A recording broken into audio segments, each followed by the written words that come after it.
Good day, IT 1715, Corpus Lorna,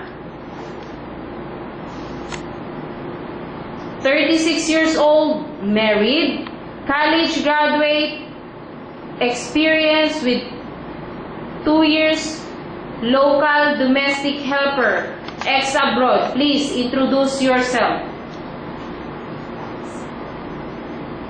Introduce yourself. I'm Lorna Armilon Corpes, 36 years old, married, residing at Samadores, Area 2, Luzon Avenue, Old Balara, Quezon City, here in Manila.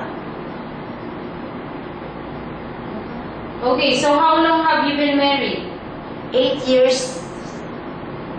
8 years. So how many children you have?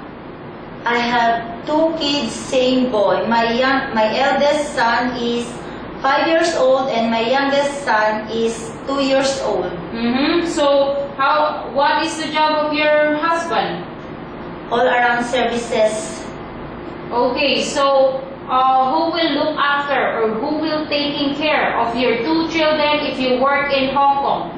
If ever I work in abroad, my husband and my sister-in-law taking care of my kids.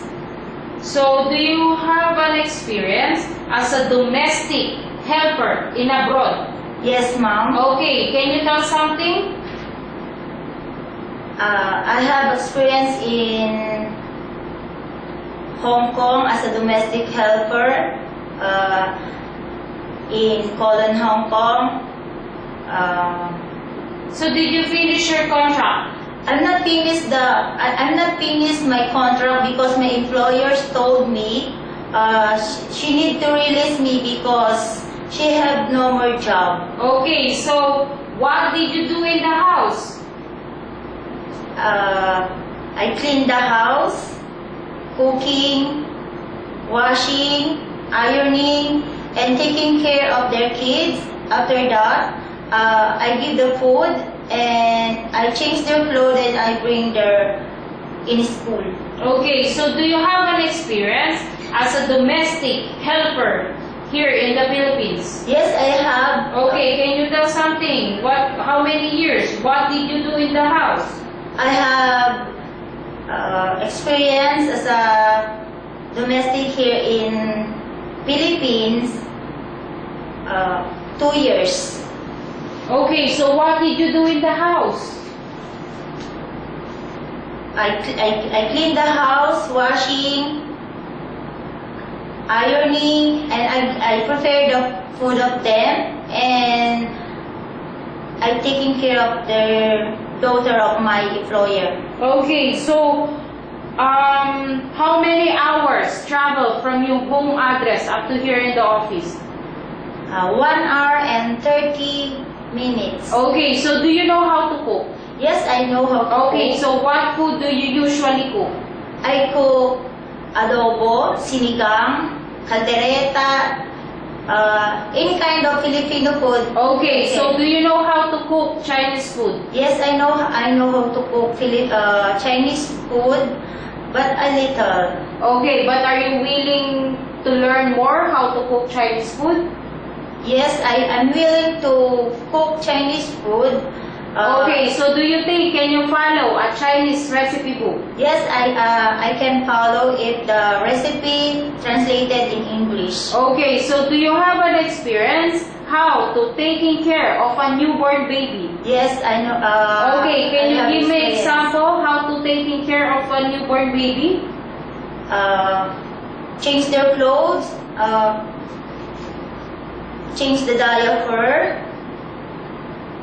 clean the ears,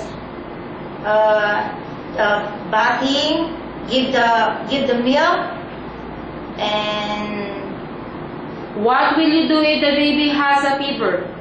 if the baby have a fever, if I will have a fever, the baby, I'll check the temperature. If the baby have a fever, I tell to my employer. Okay, so what will you do if the baby is crying? Can you sing a nursery rhyme? Yes, I sing. Okay, can you give me example? I have two hands, the left and the right. So in the five, softly and right. Clap and softly, 1, 2, 3. Cleanly the hands are good to sing.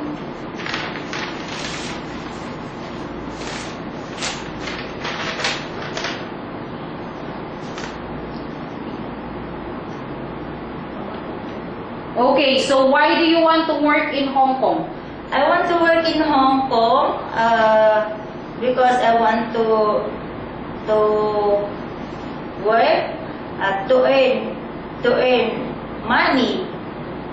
Okay, For can you the feel future homesick? of my kids. Can you feel homesick? I think I'm not. I cannot feel homesick because Okay, I so how will you control yung homesick? just focus to my work. Okay, so can you promise that you will never go back to the Philippines and finish your contract? Yes, and Okay, so are you willing to renew your contract? Yes, I'm willing to renew my contract if my employer give me the opportunity. Okay, so Miss Corpez Lorna, give your message to your future employer. For my future employer, hi mom, hi sir, have a good day.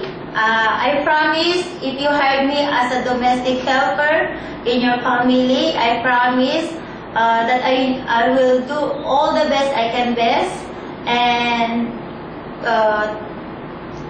trust me, I'm a good helper.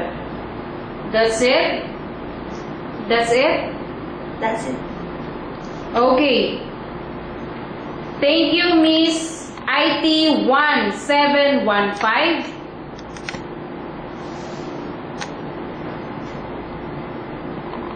Have a nice day.